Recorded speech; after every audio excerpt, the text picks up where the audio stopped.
কোন ঋষি কুমারী বালিকাকে প্রলুব্ধ করে তার প্রবল যৌন আকাঙ্ক্ষা পূরণ করেছিলেন।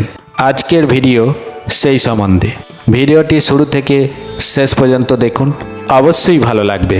এই কাহিনীটি আছে ব্যাসদেবের মহাভারতের আদি পর্বে। তাহলে বন্ধুরা, দেরি না করে শুরু করা যাক। অপরূপ ও সর্বগুণবতী সদা হাস্যময়ী সত্যবতী পালক পিতা ধীবররাজের সেবা করার ইচ্ছায় যমুনার জলে নৌকা চালাতেন। এই পেশায় নিযুক্ত থাকাকালীন একদিন পরিভ্রমণকালে মহর্ষি পরাশর সদাহাস্য লাবণ্যময়ী সত্যবতীকে দেখতে পান। যেহেতু সত্যবতী অপরূপা, এমনকি একজন তপস্বীরও কাম্য এবং তার হাসি ছিল লাবণ্যময়ী, তাই সেই জ্ঞানী ঋষি তাকে দেখা মাত্রই পাওয়ার আকাঙ্ক্ষা করলেন। মণিদের মধ্যে শ্রেষ্ঠ পরাশর সেই দেবতুল্য সুন্দরী ও শীর্ণকায় বালিকাকে সম্বোধন করে বললেন, হে পুণ্যবতী, আমার আলিঙ্গন গ্রহণ করো।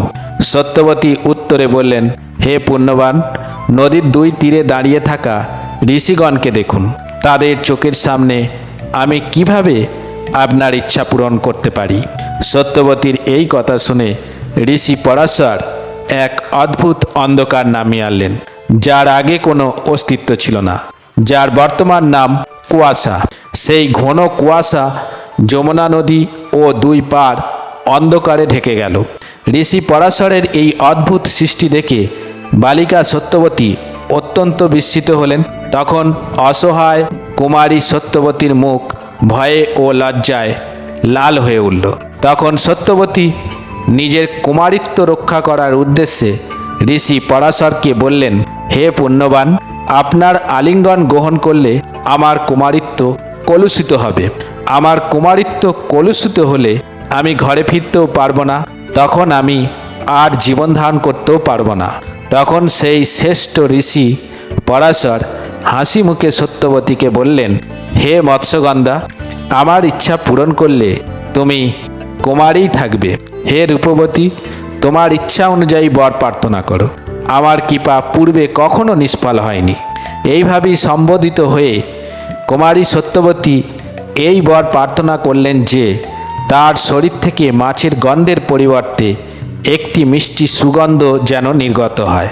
তখন পরাশর মুনি তৎক্ষণাৎ সত্যবতীর গায়ের মাছের গন্ধকে পদ্মগন্ধে পরিণত করলেন।